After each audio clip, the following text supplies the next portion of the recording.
voy a dar que no dejen de preguntar nada. Lo que no sepa contestarles se lo contesto la semana que viene, ¿sí? Pero las dudas no sirven, no tienen que quedar ninguna duda. Como todo lo que hacemos antes, vamos a pedirle a Andrés que haga una oración y así empezamos, ¿sí? Vamos a orar. Querido Señor, en esta tarde te damos gracias por la oportunidad de poder estar en tu casa. Te pedimos que te lleves toda carga, todo peso, todo cansancio, todo lo que no vino de tu reino. Despeja nuestra mente, Señor, abre nuestro corazón, nuestros oídos espirituales, que hoy al aprender de tu palabra podamos crecer, podamos madurar, podamos llegar al conocimiento pleno de Jesucristo para ser útiles para tu reino. Amado Dios, te damos gracias por tu amor, por tu misericordia. Te pedimos que bendigas la vida de Dani, que todo lo que nos va a compartir sea de parte de tu Espíritu, de tu presencia. Dale tu gracia, tu unción, tu sabiduría, tu conocimiento, tu revelación, para que todo lo pueda transmitir en el Espíritu. Te amamos, precioso Jesús, te bendecimos. Amén y amén. Gracias, Andrés. Bueno, antes de empezar vamos a hacer un par de aclaraciones, si ustedes me permiten. Una de las aclaraciones, Dios nos pide siempre tres cosas: que tengamos fe, que seamos obedientes y que nos arrepentamos de nuestros pecados. Entonces, un consejo que yo les voy a dar para que esto pueda ser aprovechable es que tengamos obediencia. Puede ser que un día no puedan venir, pero traten de venir, porque todo estudio que uno haga va a ser para el crecimiento espiritual de cada uno y para el crecimiento de toda la iglesia, ¿sí? Entonces, no es que machaco con esto. Me gustaría que cuando terminemos seamos 200, ¿sí? Porque una de las cosas más importantes que tenemos que tener es ese deseo, esa necesidad, ese hambre de la palabra de Dios, ¿sí? La palabra de Dios son 66 libros. Nosotros en esta primera etapa vamos a hablar de uno de los evangelios, ¿sí? Podríamos hablar de Mateo, podríamos hablar de Marcos, de Lucas, pero vamos a hablar o vamos a estudiar el evangelio de Juan. ¿Por qué? Porque es el evangelio más personal, ¿sí? Es el evangelio que tiene más concepto teológico, es el evangelio que más nos va a enseñar sobre Dios como tal, ¿sí? Sobre Jesús como un Dios. Pero antes de eso vamos a hacer algunas aclaraciones para que todos más o menos entendamos ciertas pautas que tenemos que tener en cuenta, porque hay gente que por ahí hace poco que viene a la iglesia, hay gente que no ha leído mucho la Biblia, hay gente que por ahí no entiende ciertas cosas de la Biblia, entonces esas aclaraciones las vamos a ver al principio. Y acá quiero que si hay algo que no entienden, que me paren, ¿sí? Entonces, lo primero, ¿qué es la Biblia? Biblia es una palabra griega que significa simplemente un libro. Pero en realidad, si lo tomamos un poco más literalmente, es una colección de libros. Son 66 libros distribuidos en el Antiguo Testamento y el Nuevo Testamento. Entonces, biblión es sinónimo de biblioteca. Lo que acá tenemos es una especie de biblioteca. Es la biblioteca de Dios. También se la puede conocer como escritura o sagrada escritura, ¿sí? O otros términos que se emplean tanto en el Antiguo como en el Nuevo Testamento, refiriéndose a todo lo que fue escrito por inspiración divina. Y ahí vamos metiéndole un bocadillo, inspiración divina. Después también se lo conoce como testamento. A ver, hay muchas formas de definir algo. Un testamento es cuando un familiar nuestro se muere y deja escrito, esto es para fulano, esto es para mengano, ¿sí? Esa es una de las aplicaciones. Pero en el sentido bíblico significa pacto, convenio, Los pactos los hace Dios con los hombres. Hay muchos pactos a lo largo de la Biblia y podemos estudiarlos a través de los pactos. El pacto adánico que hizo Dios con Adán, el que hizo después con Abraham, el que hizo después con Noé, el que hizo con David, etcétera, etcétera, etcétera. Y en el Nuevo Testamento tenemos lo que conocemos como el Nuevo Pacto. Vamos a genéricamente decir que el Antiguo Testamento es el Antiguo Pacto y el Nuevo Pacto es el Nuevo Testamento. Todos los judíos de las épocas previas a Cristo y en la época de Cristo preveían y esperaban un nuevo pacto. ¿Sí? Lo había profetizado Jeremías, lo predijo ahí en Jeremías 31:31, y Jesús lo instituyó al decir: esta copa, en el momento de la Santa Cena, esta copa es la copa del nuevo pacto. El nuevo pacto se instituyó con la venida de Jesucristo, la muerte en la cruz, y es el pacto de gracia, es el que nos toca vivir ahora. Vamos a avanzar, no vamos a quedar. ¿Vamos bien? ¿Hasta ahí? ¿En qué idioma se escribió la Biblia? La Biblia se escribió básicamente en dos idiomas. En el Antiguo Testamento se escribió en hebreo. Era el idioma que todo el mundo, de todos los judíos, hablaban.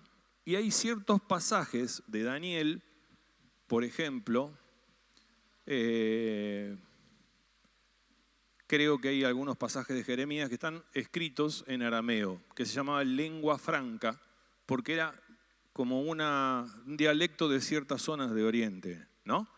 Y después, en el Nuevo Testamento se escribió en griego, que era el idioma internacional de los tiempos de Cristo. Fíjense una cosa maravillosa. Vamos a parar acá. Dios nos preparó todo esto para que rápidamente el Nuevo Testamento sea entendido por todo el mundo. Hoy el idioma universal es el inglés. En la época de Alejandro Magno, él instauró una cultura para todo el mundo, conquistó todo el mundo y puso el griego como la lengua más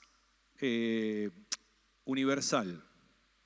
Entonces, esto pasó 200 años, 300 años antes de Cristo.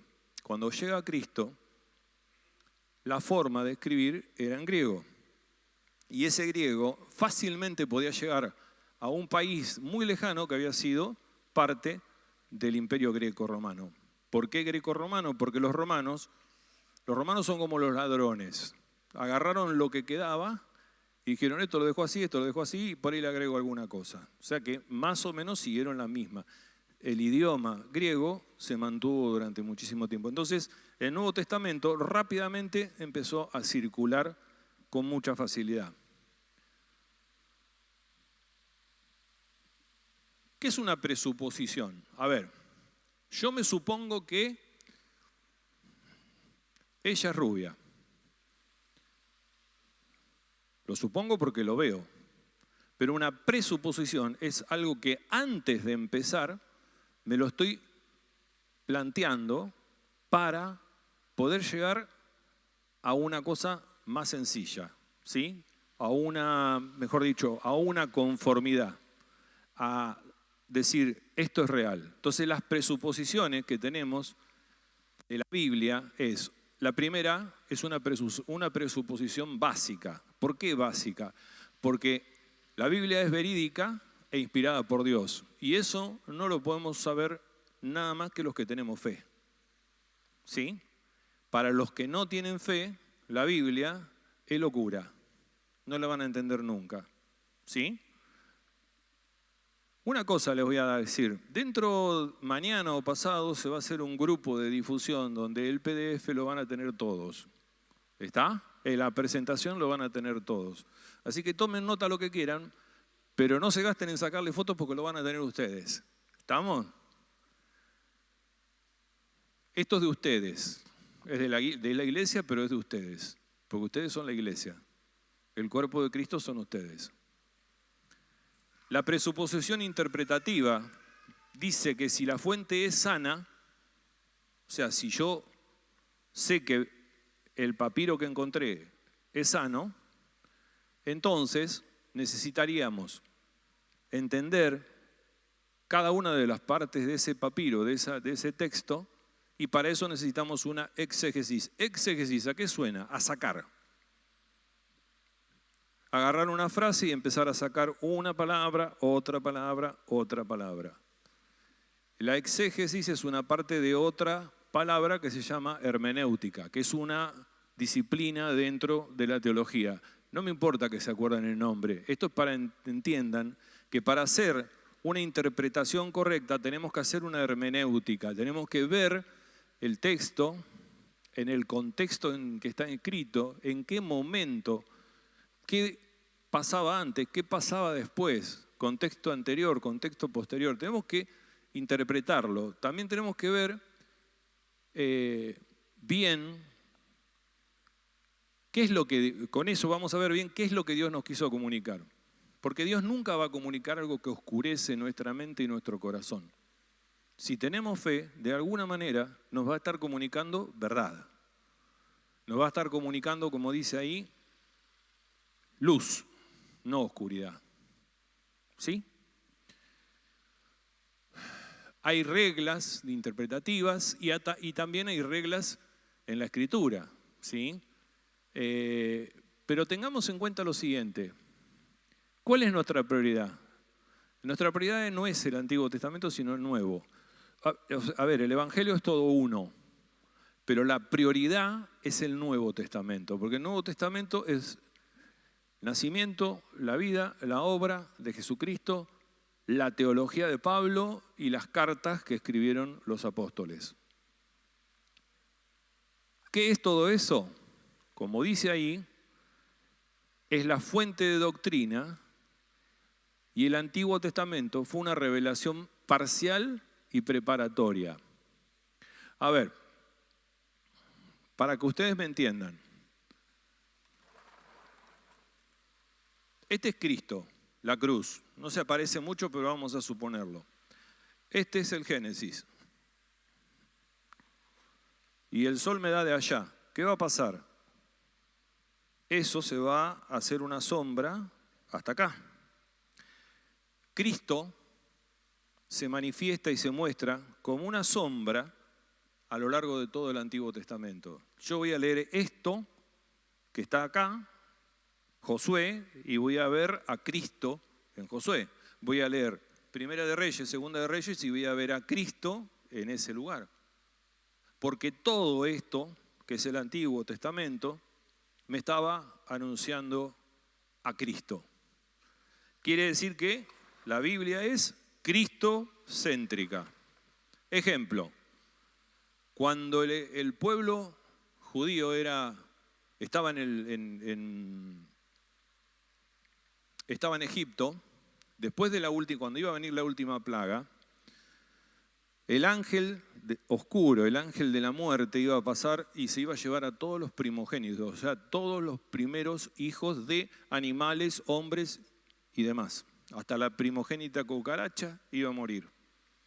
Pero el pueblo judío le dijo a Dios, busquen un cordero perfecto, que no tenga ninguna pata quebrada, que sea perfecto, sin manchas, córtenle el cuello, junten la sangre, cocínenlo y cómanlo con el equipaje preparado.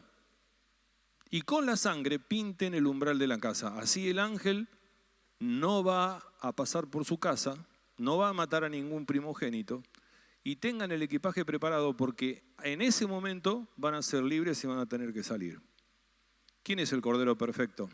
El que quita el pecado del mundo. Cristo. Ahí vemos a Cristo como un tipo, al Cordero como un tipo, y acá vemos al Cordero inmolado, perfecto en la cruz, como la culminación de eso que se había dicho allá. Y así tenemos un montón. Tenemos una presuposición personal, porque ahora vamos a nosotros. Si yo no creo, ¿sí?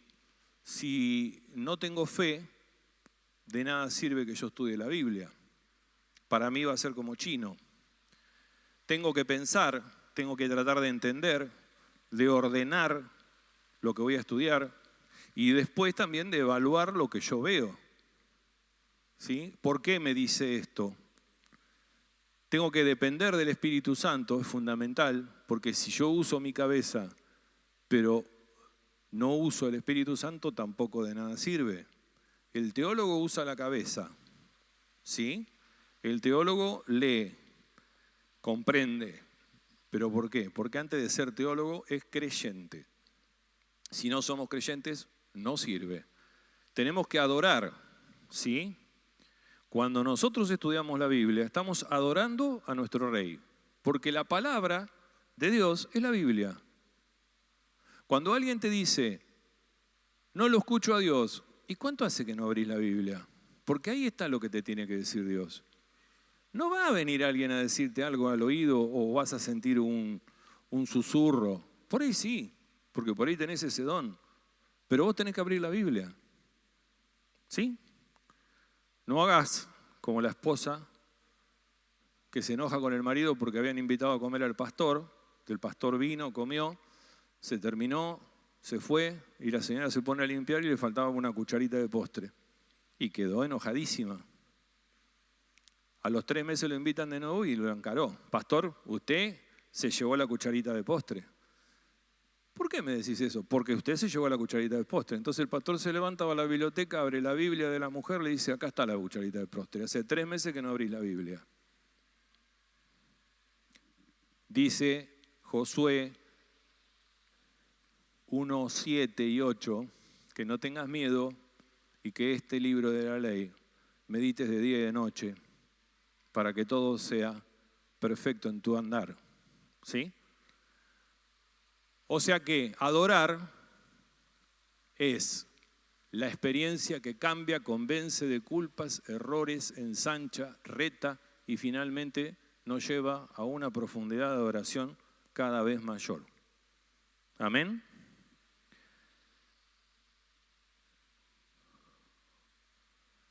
¿Cuáles son las características singulares de la Biblia? La Biblia es única, porque fue escrito, esto es rápido, a lo largo de 1600 años, en 60 generaciones, por 40 autores de diferentes clases sociales, muy duchos, tipos muy sabios, tipos que no sabían ni leer ni escribir, filósofos, pescadores, poetas, en distintos lugares, en diferentes épocas, tanto en tiempos de guerra como en tiempos de paz, según el ánimo de la persona. Algunos estaban gozosos, otros estaban presos en una cárcel, otros estaban siendo torturados. Escrito en 3 idiomas que mantienen una unidad que es perfecta y que a lo largo de los siglos, desde el Génesis hasta la última palabra del Apocalipsis, es una línea recta que nos muestra la salvación a Jesucristo. Entonces eso es lo que la convierte en maravillosa. Por otro lado, es única en circulación. Ha sido publicada en más idiomas y leída por más gente que cualquier libro. Otra cosa, cuando en el año, aproximadamente en 1500, por ahí, 1400 y pico, a este hombre Lutero se le ocurre empezar con el protestantismo, o sea, hacer, no me sale la palabra,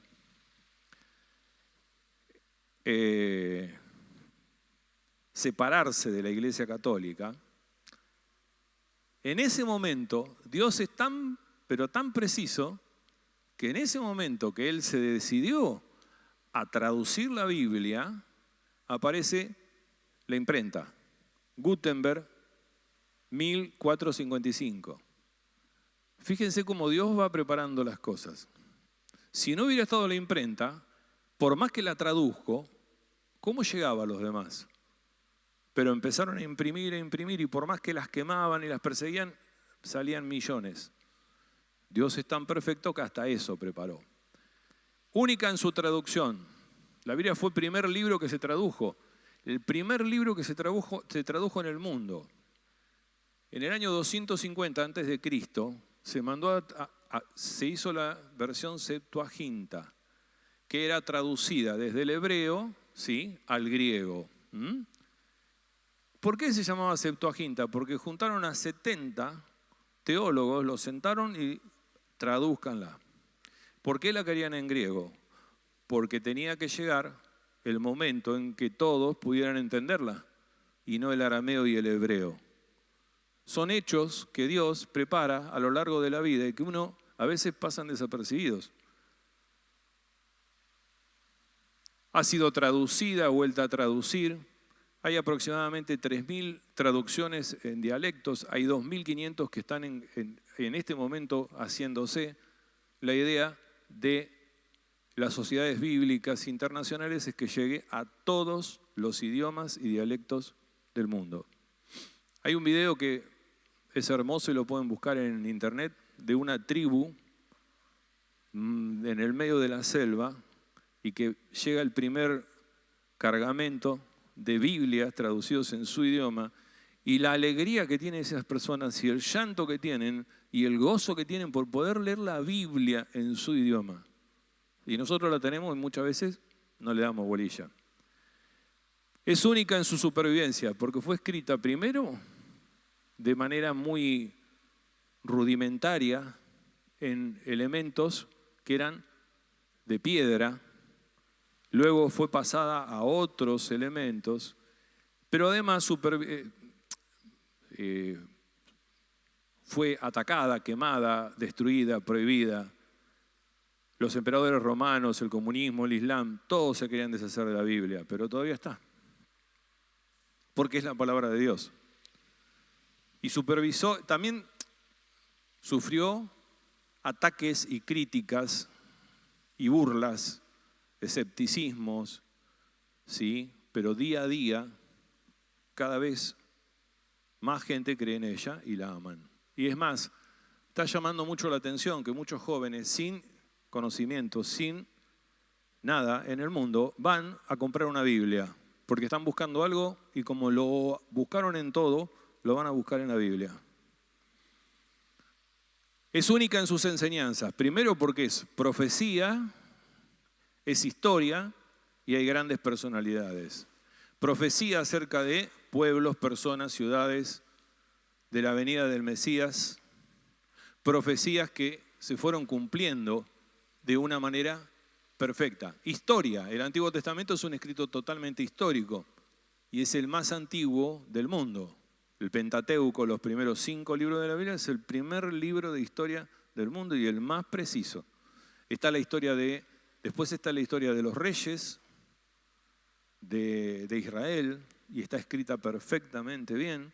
Está la historia de los profetas y hay personalidades que son tratadas con mucha franqueza y que son personas pecadoras, pero que en ningún momento por ser pecadoras en la Biblia se los trata de ocultar. David fue pecador, era un hombre con el corazón de Dios, pero fue pecador y se puso en evidencia su pecado, no por haber sido el ungido de Dios, ¿sí? La única en su influencia sobre la literatura circundante. Bueno, vamos a decirlo así. Así se desaparezca toda la Biblia, podríamos armarla de nuevo si buscamos las citas en distintos libros de distintos autores de distintas ideologías. Y la armamos de nuevo, porque es la más nombrada y la más usada como método bibliográfico para el estudio. Y como conclusión, todo lo anterior es la prueba de que la Biblia es cierta, tiene una singularidad muy particular y esa evidencia es aplastante. Todos aquellos que hoy se dedican a tratar de contrarrestar la Biblia desde el punto de vista arqueológico, desde el punto de vista que quieran, son refutados por la ciencia. La ciencia está encontrando, por ejemplo, encontró el lugar donde apareció el arca, encontró el lugar donde estaba Sodoma y Gomorra, y van apareciendo cosas que nos van comprobando cada día que esto es cierto. Es el libro que ha traído la atención de millones de personas más que ninguno en el mundo entero. Ahora, por ahí vamos a algún lado y decimos, che, el profeta fulano, ¿existe? Vamos, ¿qué es un profeta? Jeremías, Isaías, eran personas que recibían palabra de Dios y la transmitían al pueblo. Y siempre tenían una frase de cabecera. La frase de cabecera es palabra de Jehová, o vino palabra de Jehová a mí. La revelación está completa, no necesitamos ningún profeta más. ¿Está? Vos podés tener un don de discernimiento y decir, yo creo y pienso que para la iglesia sería bueno, perfecto, pero vos no sos un profeta. La profecía está completa, desde el principio hasta el fin. No hay ninguna revelación más que la que tenemos en la Biblia. Todo lo que queremos saber de Dios está ahí, ya está. Está cerrada. El Antiguo Testamento preparó el camino para Cristo. El Nuevo Testamento relata la vida, el ministerio, la muerte y culmina las escrituras del Antiguo Testamento. O sea, sí. ¿Por qué no está en la Biblia? El libro de Enoc, que no está en la Biblia. Bueno, a ver, muy buena pregunta. Los libros de la Biblia forman parte de un canon. Un canon es una agrupación de libros que se pusieron de acuerdo muchas personas en distintos concilios para decir, esto pertenece a la Biblia y esto no. El punto fundamental es que el libro que esté en la Biblia no tiene que traer dudas, ¿está? Y tiene que ser inspirado. Yo no soy el que digo que esté inspirado. Porque esto pasó en el año 200, en el año 300, con los padres de la iglesia. Ellos fueron los que dijeron, estos son los libros inspirados. Nuestra Biblia es la Biblia que por los concilios fue determinada inspirada. Ahora, si vos vas y te compras una Biblia de los católica, está el libro de Enoc, está el libro de Macabeos. Pero ellos lo agregaron después de 300 años de muerto de Cristo. ¿Está? Entonces, la respuesta es la siguiente. Todo libro que no está ahí es porque no fue inspirado por Dios. Y canónicamente, o sea, canon es agrupación. El que determinó, el que se juntó, el que discutió y determinó eso son los padres de la iglesia, los que vivieron entre el primero y el segundo siglo y el tercer siglo, más no. Ahora, también tenemos la Biblia de los Testigos de Jehová, que son traducciones distintas. Y después tenemos otros libros, por ejemplo el del Mormón, donde le saca algunos libros y pone otros libros. Esos libros son distintos. Lo que vos estás diciendo, el libro de Enoc, el libro de los Macabeos, son los evangelios apócrifos. Apócrifos no quiere decir que son falsos. Se pueden utilizar para sacar historia. Vos lees primero y segundo de Macabeos y te cuenta la historia de las peleas que los Macabeos tuvieron contra los griegos después de que se murió Alejandro Magno. Es historia. ¿Y te sirve? Por supuesto. ¿El libro de Enoc te sirve? Por supuesto. Pero ¿qué pasa? No lo podemos tomar como canon de nuestra Biblia. Por eso yo les doy como consejo que usen la Biblia. Después de que sepan bien la Biblia, que les va a llevar toda la vida, lean otros libros. ¿Sí? Lo nombran, por supuesto. Lo que dice en Génesis es que Enoc caminó junto a Dios y fue alzado. Y después lo vuelve a repetir en Hebreos. ¿Sí? Y es todo lo que sabemos según la Biblia. Ahora, cuando vos vas a leer el libro de Hebreos, de Enoc, el libro de Enoc dice muchas cosas que no condicen. Esa es otra característica. No fue inspirado y no tiene exactitud. Vos imaginate que los padres de la iglesia que vivieron en el segundo siglo habían vivido prácticamente lo que pasó con Cristo, y si no, había llegado de un oído al otro. O sea, lo que le pasó a tu abuela, vos se lo contaste a tu hijo, por ejemplo. ¿Me vas entendiendo? Entonces el teléfono no se descompone tanto. Ahora, cuando vos ves que esos padres de la iglesia establecen eso, es porque lo tienen bien claro. Nosotros a esta altura, cuando lo analizamos, vemos que hay muchos errores también. ¿Me entendés? Muy buena la pregunta. El Antiguo Testamento entonces prepara el camino para Cristo. El Nuevo Testamento relata la vida, el ministerio, la muerte y la culminación de las Escrituras. Sí. Lo que había dicho, viste, con el tema de los profetas, ¿no? Me queda como una duda que quiero sacármela. O sea, dice profeta porque no va a haber más profecía, o porque, viste que algunos dicen en el Nuevo Testamento que a algunos se le dio el don de profetas, a otros de pastores, a otros de apóstoles, y tengo esa duda. Profecía es el hecho de que alguien reciba algo de Dios y lo manifieste. Profetas son 5. Profetas, pastores, evangelistas, maestros de la palabra, y me falta uno. ¿Quién me ayuda? Apóstoles. Bueno, vos escuchás en la radio, Radio Sion, mañana en la iglesia viene el apóstol no sé cuánto. ¿Y quién le dio el título de apóstol? Por definición teológica, apóstol es aquel que vio a Jesús resucitado. ¿Cómo hizo para viajar 2000 años atrás y ver a Jesús resucitado? Entonces no existe el apóstol.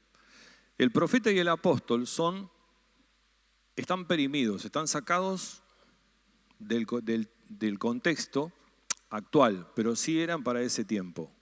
Las 3 personas que nosotros tenemos son el evangelista, el pastor y el maestro, pero no hay más apóstoles y no hay más profetas. Porque para ver una profecía, Dios tiene que decirnos algo. Y la profecía se cerró con el Apocalipsis. ¿Vos tenés la Biblia ahí? Buscá al final del Apocalipsis, la última página. Y léeme los últimos 2 versículos. 18, 19, 20 y 21 acá. Acá. Yo testifico a todo aquel que oye las palabras de la profecía de este libro. Si alguno añadiere a estas cosas, Dios traerá. Si alguno añadiere a estas cosas, Dios traerá sobre él las plagas que están escritas en el libro. Y si alguno quitare de las palabras del libro de esta profecía, Dios quitará su parte del libro de la vida y la santa ciudad y de las cosas que están escritas en este libro. El que da testimonio de estas cosas dice: ciertamente vengo en breve. Amén. Sí, ven, Señor Jesús. La gracia de nuestro Señor Jesucristo sea con todos vosotros. Amén. Si alguno le agrega una palabra, las plagas van a caer sobre ustedes. Y si alguno le saca una palabra, los voy a sacar del libro de la vida. Perdés la salvación. Ciertamente vengo pronto. Amén. Ya está. No hay más nada. ¿Me entienden?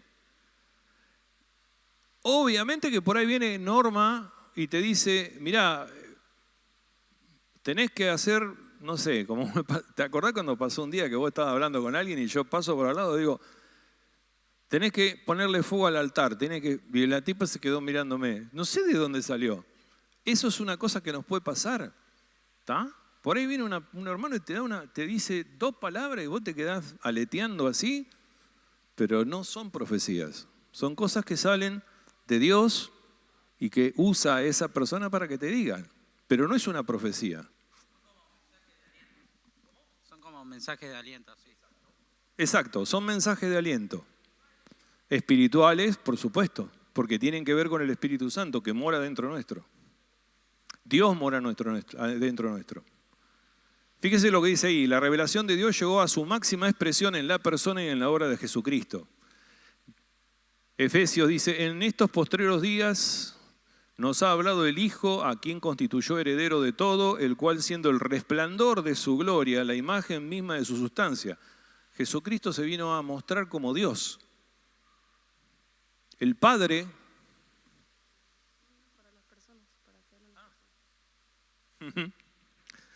Bueno, el que quiera preguntar, pásenselo. O me avisan y se los doy. Quédenlo por ahí. Él se vino a presentar como el resplandor de la gloria de Dios. O sea, es Dios hecho carne. Es la revelación. El Antiguo Testamento, Dios Padre nos está presentando al que ha de venir. En el Nuevo Testamento se presenta el Hijo, que era el que estaba anunciando el Padre. Y luego de resucitado se presenta el Consolador, el Espíritu Santo, que es el que da testimonio del Padre y del Hijo. La Santísima Trinidad. En Juan 14, 17:4 dice, he acabado la obra que me diste. He acabado la obra que me diste, no hay más profecías. Ya está. El contexto de este versículo deja muy bien en claro que la obra se terminó en ese momento. La de revelar el conocimiento de Dios. Ya está. No tenemos más. Miren esto. Esto es un estudio científico. Esto es un esquema donde se ven 63.000 enlaces que conectan los 66 libros de la Biblia entre sí. Para que ustedes me entiendan, este que se ve acá aparece por acá. Quiere decir que eso que se leyó ahí se confirma por acá. O este que se leyó acá se confirma por acá. Por eso es perfecta la Biblia. Parece un esquema raro, parece que fue un arcoíris entremezclado, pero son 66.000 cosas que se encontraron en el Antiguo Testamento, pero que están resueltas en el Nuevo Testamento. ¿Cómo puede haberlo escrito a lo largo de 1600 años, 40 personas en 3 idiomas y que sea tan perfecto? Entonces aquellos que critican la Biblia, la critican porque no la conocen. ¿No se puede esperar nuevas profecías? No habrá nuevas profecías, porque no son necesarias con respecto al plan de salvación, ni presente ni futura. ¿Por qué? Porque la acción de hablar por inspiración está completa, terminada una vez y para siempre. La voz de Dios ya dijo todo lo que tenía que decir y lo dejó escrito y plasmado. El mensaje de Cristo fue entregado una vez y a los santos, dice en Judas. No hay revelaciones nuevas. Y Judas, en su libro, lo advierte que va a venir falsos maestros con revelaciones nuevas. ¿Qué tenemos hoy en día? Falsos maestros que vienen a revelarte cosas que son raras. Yo los voy a bendecir, pero no veo billetes arriba del... ¿Me entienden? Esas son falsas revelaciones. ¿Qué revelación es esta? Me traes un billete y vas a tener prosperidad. U otras cosas. ¿Sí? Hoy en día está de moda la teología de la restitución. Le sacamos cosas y le agregamos cosas del Antiguo Testamento. Entonces se está metiendo una corriente judaizante en cualquiera de las iglesias de nuestro mundo, donde quieren que nos circuncidemos, que hagamos las fiestas de los judíos. O sea, parecen las épocas de Pablo cuando escribió la carta a los Gálatas. La carta a los Gálatas fue escrita porque había gente que quería volver a las... ¿Cómo? Todas esas cosas. Después tenés otras cosas. Hay gente que inventa, vení a tocar el manto consagrado y vas a llevar la bendición a tu casa. No estoy en contra de nadie, ni nosotros estamos en contra de nadie, pero la verdad nos hace libre y la mentira nos esclaviza. Esa es la realidad. Y eso es un pasaje que tómenlo, grábenselo, pónganlo la verdad te hace libre. Si vos mentís vas a tener que ser esclavo de la mentira por el resto de tu vida. Apocalipsis 22, 18, 11 dice, yo testifico a todo aquel que oye las palabras de la profecía de este libro, si alguno añadiera estas cosas, Dios traerá sobre él las plagas que están escritas en este libro. Y si alguno quitare las palabras del libro de esta profecía, Dios quitará su parte del libro de la vida y de la santa ciudad y de las cosas que están escritas en el libro. La Biblia es la palabra de Dios, escrita por hombres, no es iluminada por el Espíritu, es iluminada, por el Espíritu Santo para nuestro entendimiento. El Espíritu Santo tiene que estar en nosotros para poder entenderla. Aunque es variada, compleja, es una unidad en el medio para obtener la salvación. Es el medio para obtener la salvación. Nunca deja al hombre donde lo encuentra. Aquel que toma una Biblia es transformado, es modificado, es corregido y cambia. Todos los que estamos acá éramos distintos y hoy somos unas personas nuevas. Primero de Pedro 1 dice, toda carne es como la hierba, toda la gloria del hombre como flor de la hierba. La hierba se seca y la flor se cae. Nuestra carne se va a secar. Mas la palabra del Señor permanece para siempre, y esa es la palabra que por el Evangelio os ha sido anunciada. Toda la Escritura tiene un fondo cristocéntrico, y eso es lo que quiero recalcar con todo esto. La palabra de Dios es cristocéntrica. David, Saúl, Salomón, los reyes, los libros, los que quieras, los profetas, todos hablaban de Cristo. Y el Nuevo Testamento habla de Cristo. La Biblia es Cristo. Martínez, un teólogo muy famoso, dice, es fundamental no perder de vista que es precisamente Cristo quien une la totalidad de la Biblia. No es la Biblia en sí, sino que es Cristo, porque Cristo es el centro. El Antiguo Testamento apunta, señala, anuncia a Cristo, y el Nuevo Testamento nos explica a Cristo. Por eso, si empezamos a leer la Biblia, yo les aconsejo que empiecen por el Nuevo Testamento. ¿Por qué? Porque va a ser más fácil entender a Cristo, a que Cristo sea en nuestro centro. Cristo es nuestro centro. Bueno, hoy hablábamos de hermenéutica. La hermenéutica es la ciencia que hace interpretación. Vamos a pasarlo porque no tiene mucho sentido. Esto sí es importante. Si vamos a aprender la Biblia, o vamos a tratar de estudiar la Biblia, hay algunos libros que nos ayudan, ¿sí? Hay libros como los diccionarios, tomen, mírenlos. El diccionario es un elemento que te lleva a que vos puedas encontrar palabras. Tomá, mírenlo, tienen que tener buenos lentes. Eso es un comentario bíblico. Comentario bíblico comenta, es un autor, o sea, es una persona, que nosotros tenemos que entender que eso es lo que esa persona interpreta, ojo. Pero es una persona que está interpretando y que vos vas leyendo la Biblia y vas leyendo lo que dice él y vas entendiendo porque alguien ya la estudió, te puede llegar a ayudar. Hay otros libros, como por ejemplo, este es un manual de cómo se vivía en los tiempos, ¿sí? Ahí aparecen atlas, la verdad no lo pude encontrar, yo tenía uno, pero no sé dónde fue a parar. Y eso que tiene ahí él es una Biblia de estudio, es una Biblia que te va, vos lees un pasaje y abajo, en la parte de abajo, en letras chiquititas, tenés comentarios, traducciones, por ahí te explica cuál era la palabra original griega. Entonces, las concordancias que en toda Biblia tenemos, si van a la última parte de alguna Biblia, por ejemplo, esta tiene en la parte de atrás esto que parece un diccionario, ¿sí? Esto. Buscan la palabra, por ejemplo, a ver, yo voy a buscar oprobio. Oprobio se aparece en Josué, en Nehemías, en el Salmo 22, en el Salmo 32. Entonces, con una palabra que a ustedes se les ocurre, pueden ir a buscarlo en todos lados.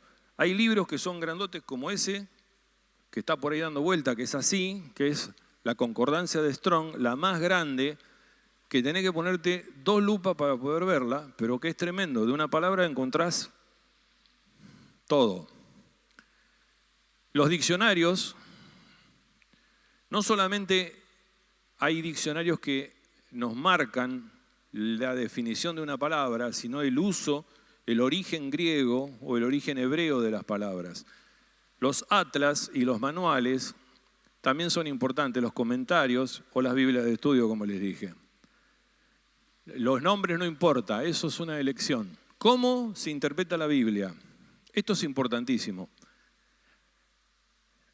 ¿Hay formas de interpretar la Biblia? Hay muchas formas, pero a ver, nosotros tenemos que, esto grábenselo, tenemos que entender que la Biblia hay que leerla en forma literal, teniendo en cuenta la gramática y la historia. Literal quiere decir tal cual como lo dijo. Dios dice que Jacob peleó con el ángel de Dios durante toda la noche. Peleó toda la noche. Que el gran pez se comió al profeta. Se lo comió. Era un gran pez. No empecemos con, no, porque yo no lo creo, porque debe haber sido una vaca, una ballena, no, puede haber sido un tiburón.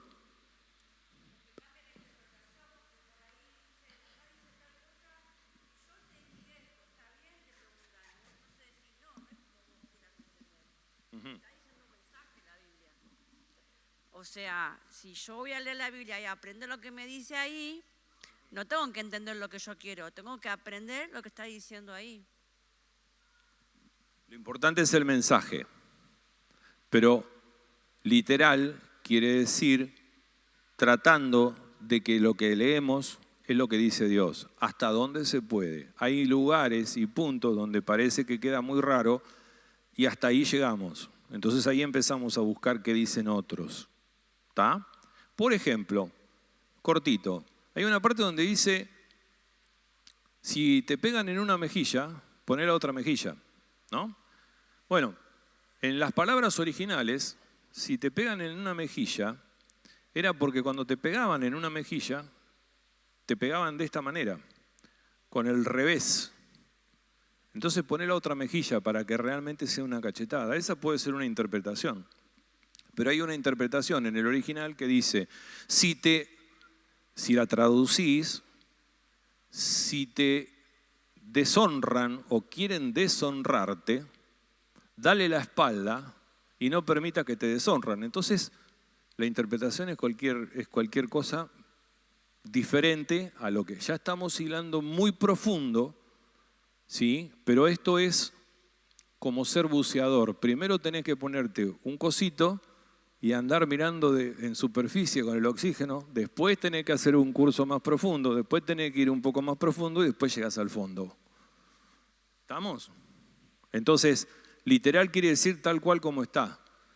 Gramático, considerando la ciencia de las letras, o sea, cómo se estructura una oración, dónde están las comas, dónde están los puntos, dónde va el acento, dónde están los verbos, dónde está el sustantivo.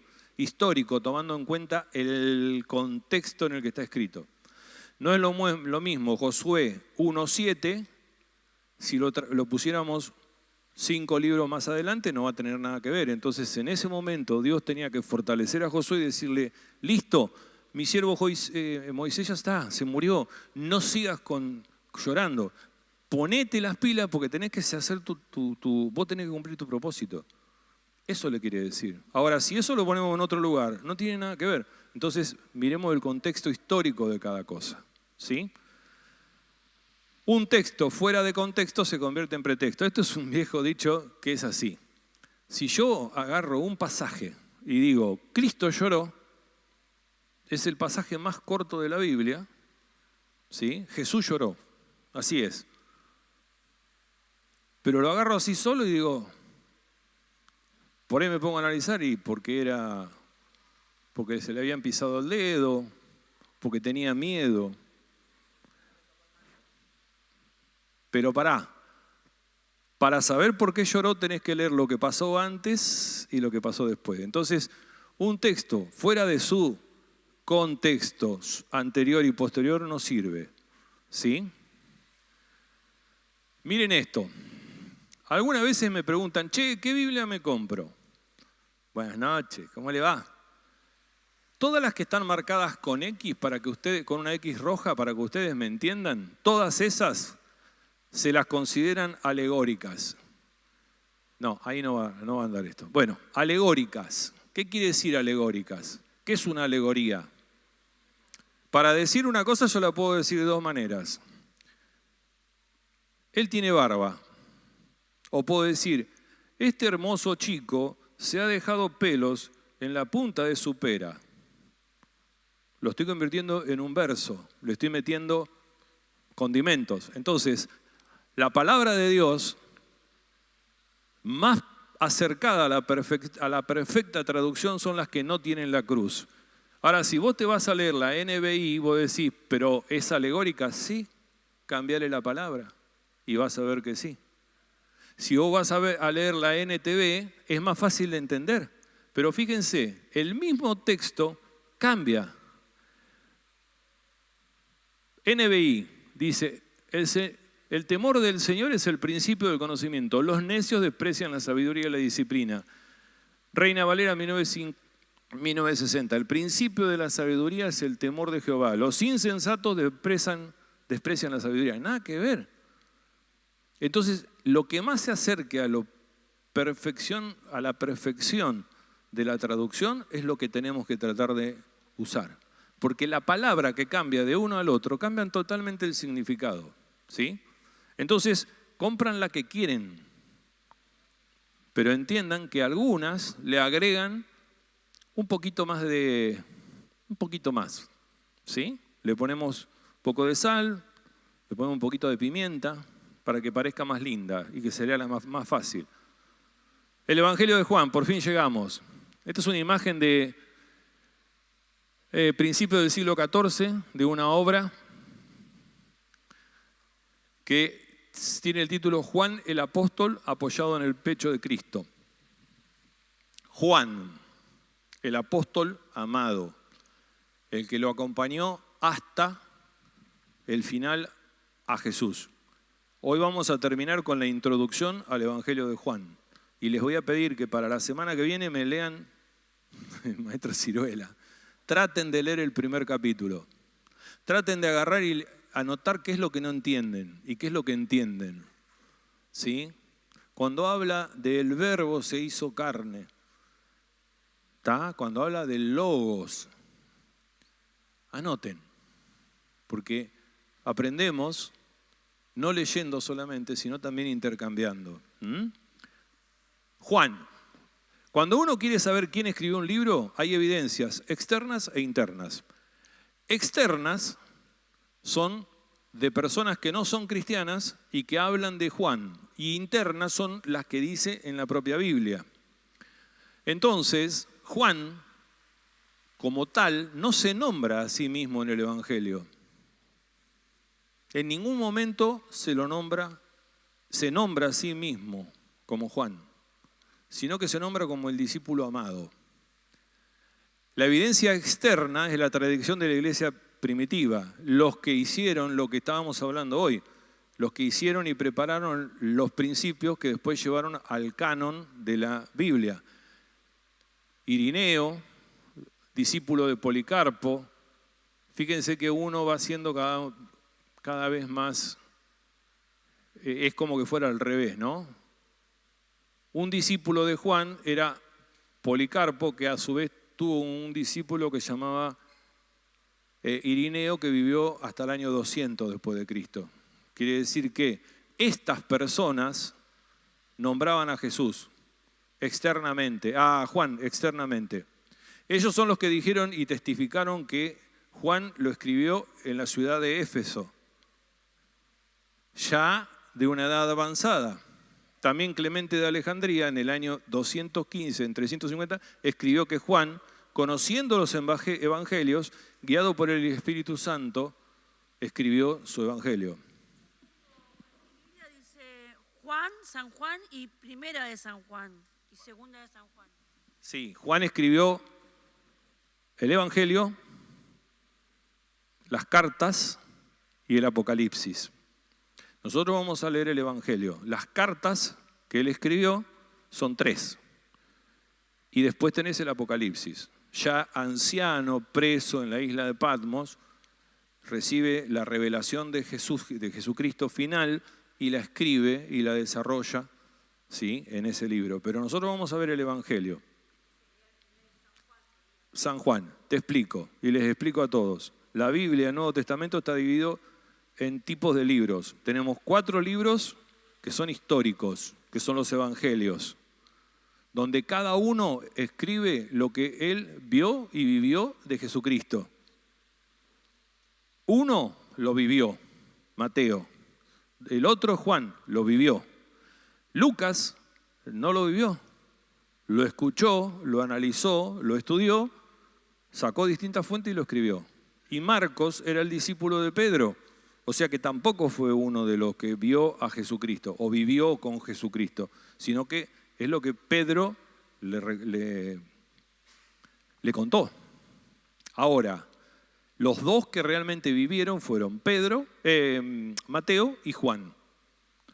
Los 3 primeros evangelios, Mateo, Marcos y Lucas, son muy parecidos. Se los llama sinópticos, similares. Tienen información prácticamente igual.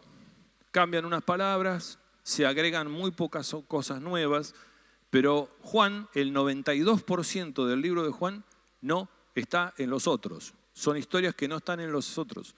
¿Por qué? Porque como dice ahí, conociendo ya los otros evangelios que ya habían sido escritos, él ya los había leído, decidió escribir lo que él vivió de esa manera. El Espíritu Santo lo llevó a eso.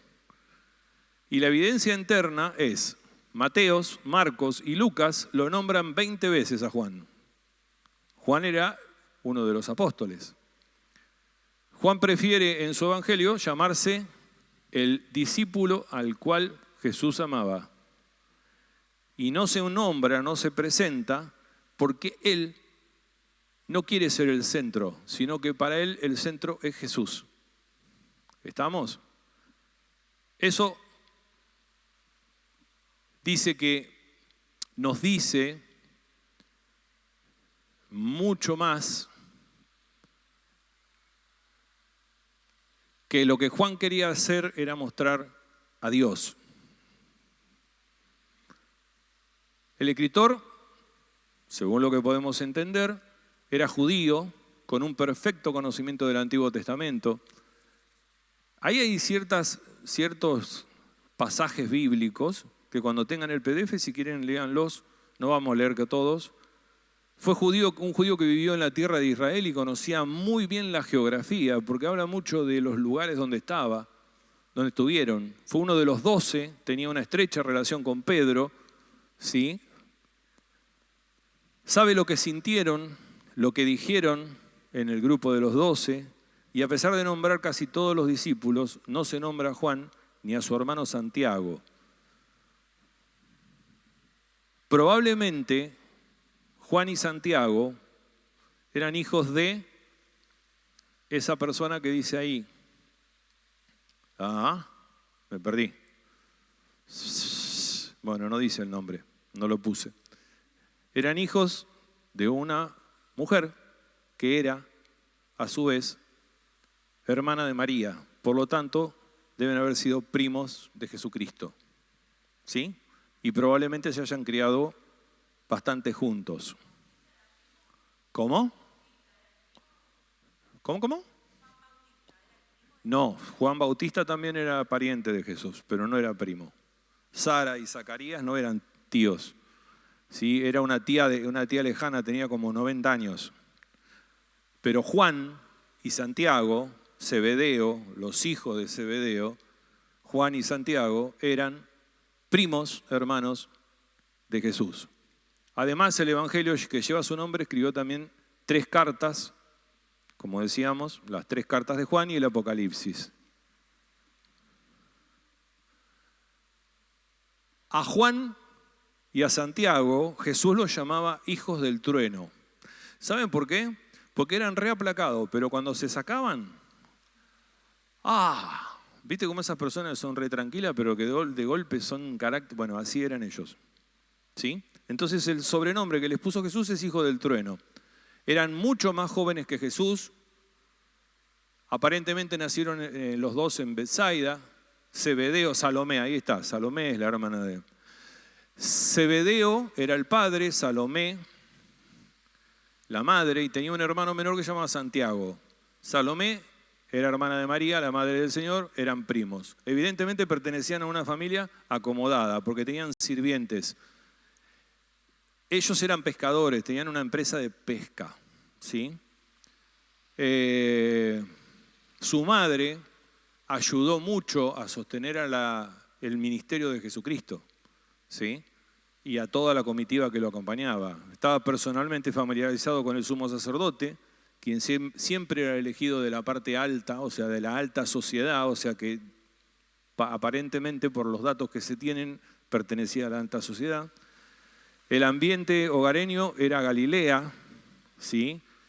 Y en esa zona había mucha influencia griega y él estaba muy impregnado con la cultura griega. Probablemente nunca asistió a las escuelas rabínicas como asistió Pablo. Pablo era un fariseo que había ido a la escuela rabínica, ¿sí? Él no. Él trabajaba con el Padre, pero seguramente tuvo el entrenamiento religioso que se daba en el hogar. Había dos entrenamientos, el de la casa, y si uno era de la alta sociedad, lo mandaban a un seminario y en el seminario aprendía un poco más y llegaba a ser un fariseo. A mí no me hubiera gustado ser fariseo. Fecha y lugar. Fíjense que los otros evangelios se escribieron entre el 50 y el 60, ¿sí? Pero este se escribió entre los años 80 y 90. ¿Dónde? En la ciudad de Éfeso. Si esto es cierto, fue después de que se destruyó Jerusalén. Y hay un pasaje, que no recuerdo bien, pero ya lo vamos a ver, donde se habla de la destrucción de Jerusalén. Entonces, constata que esto fue después de la destrucción de Jerusalén. ¿Cuál es el objetivo? El escrito de Juan es evangelístico. El objeto es que vos cuando lo leas termines de leer el libro y creas en Cristo como el Hijo de Dios, que si crees en Él tenés vida eterna y tenés salvación. Y lo que rechaza el Evangelio, ¿sí? El que rechaza el Evangelio es el que va a ser condenado. Ese es el resumen más perfecto del libro de Juan. El objeto es el deseo de Dios y el autor de que todos sean impactados con la persona de Cristo. Entonces nos va a mostrar a Cristo. Dice Juan 11:40, mi versículo preferido. Si crees, verás la gloria de Dios. Comparaciones con los 4 evangelios. Acá vamos a detenernos un minuto. Cada evangelio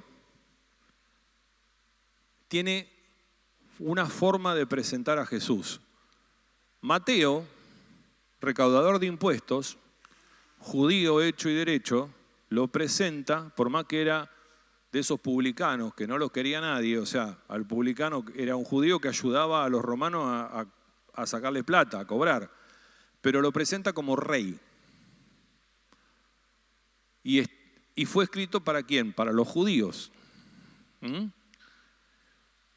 Mateo quería decirle a los judíos que había venido el rey, el Mesías que había sido profetizado. Marcos lo presenta como el siervo, a Jesús como un servidor, como lo que tenemos que ser nosotros, siervos. Y estaba escrito para los romanos, porque los romanos tenían que bajarse del pedestal y tratar de convertirse en algo más pequeño. Lucas, que era médico y era griego, un erudito, hizo una investigación bárbara, juntó mucha información, escribió el libro de Hechos también y se lo presenta como hombre. Como era médico no podía entender del todo que era Dios. Entonces lo presenta como hombre. Sí lo entendía, pero no deja de salirte de adentro esa cosa de decir, bueno, pero es un hombre. Entonces tenemos el rey, el siervo, el hombre y Dios. Y Jesús era totalmente hombre y totalmente Dios. Y se humilló, dice Pablo, tan profundamente que después fue exaltado como rey para que toda rodilla que ante él se doble, ¿sí?, ante su nombre. Juan lo presenta como Dios y está dirigido a todos nosotros. Esa es la importancia del Evangelio, es para la iglesia. Ahora, ¿cuántos capítulos tiene? No importa. Material original quiere decir que está solamente en el Evangelio. 42% del material de Mateo es original, 7% es original de Marcos, 59% es de Lucas, 92% es de Juan. O sea que Juan escribe algo totalmente distinto a los otros. ¿Sí? Y cita mucho menos al Antiguo Testamento, porque los otros, al ser judíos y presentárselos como un judío, como un rey, como un siervo, como un hombre, le va a hablar del Antiguo Testamento donde estaban las profecías que va a venir. Pero Juan ya lo presenta como Dios, entonces lo nombra poco al Antiguo Testamento. Pero lo importante son esas dos primeras líneas. ¿Sí? ¡Wow! Fin. ¿No? 8. Bueno. ¿Quién se va a animar a orar? Primero, ¿alguna pregunta? Muchas. Bueno. Cuando hablaste de la ballena de Jonás, ¿no?, que era literal, realmente es literal. Lo que pasa es que también si vos empezás a estudiar ese hecho, nos toca a todos nosotros. Nos escondemos de Dios. Y dice que Dios nos ama tanto que vos te escondas, te va a buscar. No importa la edad. Ayer lo hablábamos, ¿te acordás de esto? Que esto ayer lo hablábamos.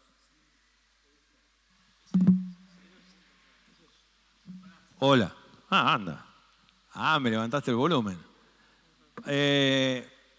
Todo lo que es, por más que sea literal, nos está hablando a nosotros. Cuando el Antiguo Testamento marca que Elías, después de haber vencido a los 450 sacerdotes de Baal, le dicen que era el único que quedaba, fue y se escondió en una cueva. Se escondió en una cueva. Y nosotros nos escondemos en la cueva también. ¿Y por qué nos escondemos en la cueva? Porque tenemos miedo, porque somos seres humanos, porque nuestra característica somos humanos. Y pasamos por momentos y tribulaciones y momentos horribles, iba a decir una mala palabra, pero momentos horribles. Y esos momentos los tenemos que pasar y los tenemos que vivir. Entonces Jonás tenía una misión, un propósito en la vida, y Dios, sea como sea, lo iba a ir a buscar y lo iba a llevar, aunque sea de los pelos, para que cumpla su propósito. Como a vos te va a ir a buscar para que cumplas tu propósito. Por eso la Biblia es literal. Tiene que ser leída en forma literal. ¿Alguna pregunta? ¿Más? Dale, no me digan que entendieron todo porque estamos en el horno. Gloria a Dios. Gloria a Dios, tienen 10 todos. Bendecimos al Señor, amén. Yo tenía entendido que sí, Juan era el que más discernimiento nos daba y más conocimiento de los 4 evangelios. O sea, yo no digo que lo otro sea mentira, sino que digo que es el más completo y el más entendible para mí. Totalmente, nadie dice que lo otro no. De hecho, vos fíjate que la mayoría de las predicaciones se hacen con las parábolas y Juan no tiene parábolas, porque Juan directamente te habla de un Dios hecho carne. ¿Cómo empieza? Juan, versículo 1, capítulo 1, versículo 1. Sí. Amén.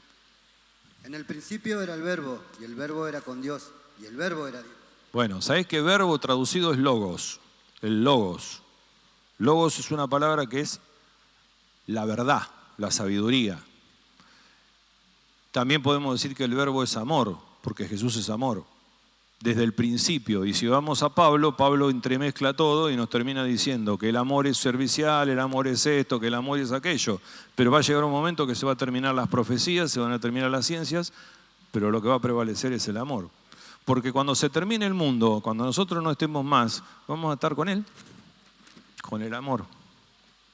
Entonces fíjate que con esa simple frase que parece recontra rebuscada y que ya la vamos a estudiar profundamente la semana que viene, vamos a entender que usa las mismas palabras que la primera cosa que Dios creó. Andá a Génesis 1, primer versículo.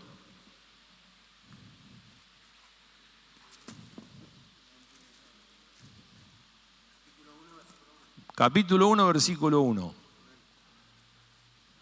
En el principio creó Dios los cielos y la tierra. ¿Qué creó primero Dios? Pensemos. ¿Qué dice ahí? Los cielos y la tierra. No, el principio. Dios no tiene tiempo. Entonces Dios dijo, lo primero que hizo es, creó el tiempo, el principio. ¿Y qué dice ahí? ¿Qué decía en Juan? En el principio, Dios, el verbo era Dios, ¿no? Dice así, bien. ¿Entienden cómo se concatena el Antiguo Testamento con el Nuevo Testamento? Solamente tenemos que tener fe, Espíritu Santo y fe. Bueno, ¿alguna pregunta más? ¿O se termina y se quedan sin colectivo? ¿Terminamos? ¿Oramos? Manu, ¿querés orar? No. Dale, orá. Dios te bendiga, amén, hermano. Dios te bendiga. Padre, te damos gracias en esta noche, Señor, por tu revelación, por tu conocimiento, porque tu Espíritu Santo de nuevo se revela con tus hijos, porque nos traes a la enseñanza, a la lectura y al conocimiento de tu palabra.